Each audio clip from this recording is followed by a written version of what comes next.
Today, I want to talk about the boat dragging problem.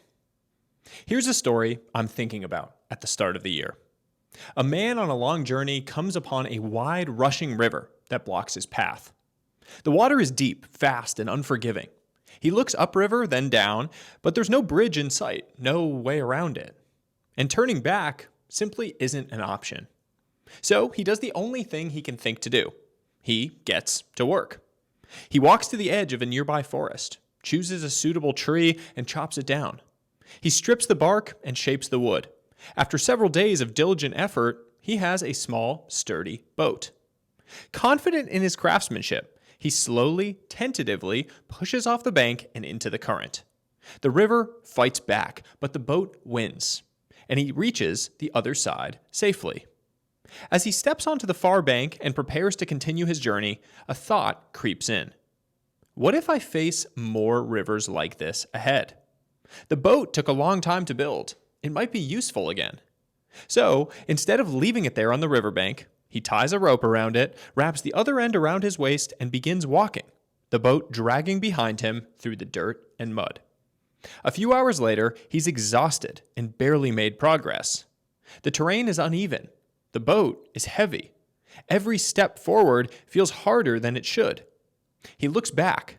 The river is no longer in sight and realizes that holding onto the boat beyond the river was a mistake. I call this the boat dragging problem. When you hold on too long, something that served you can begin to own you. Every year, when our calendar turns, most people ask themselves a series of simple questions. What am I adding this year? What new habits will I build? What new resolutions can I create? I ask myself something very different.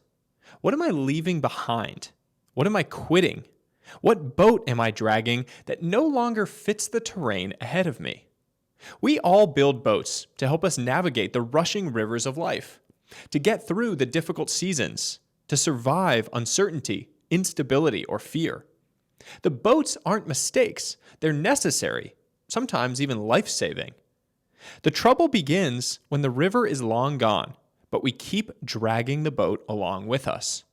This phenomenon shows up in familiar ways. The habit that once gave you structure, but now feels exhausting. The relationship that provided stability, but now feels misaligned. The identity that brought you flow, but now feels constraining. Each one served a specific purpose. They made sense at a time. They were necessary at a time. You invested energy to create them, which is why letting go is hard. What if the next river is bigger? What if I can't build another boat? But the fear ignores the most important piece of evidence. You already built one. You adapted once. You figured it out under pressure. You crossed the river safely. Your track record for making it through your hardest seasons is perfect. Your growth journey doesn't require carrying every tool you've ever built, but simply trusting your ability to build new ones when the terrain demands it. So, as you start the year, ask yourself, what boat are you still dragging long after the river is gone? That's all for today's piece. I hope you enjoyed it. I hope you learned something, and I hope you'll share it with others. If you did enjoy this, you're going to love my first book, The 5 Types of Wealth. It's a New York Times bestseller, and you can order it now on Amazon or anywhere books are sold. As always, until next time, stay curious, friends.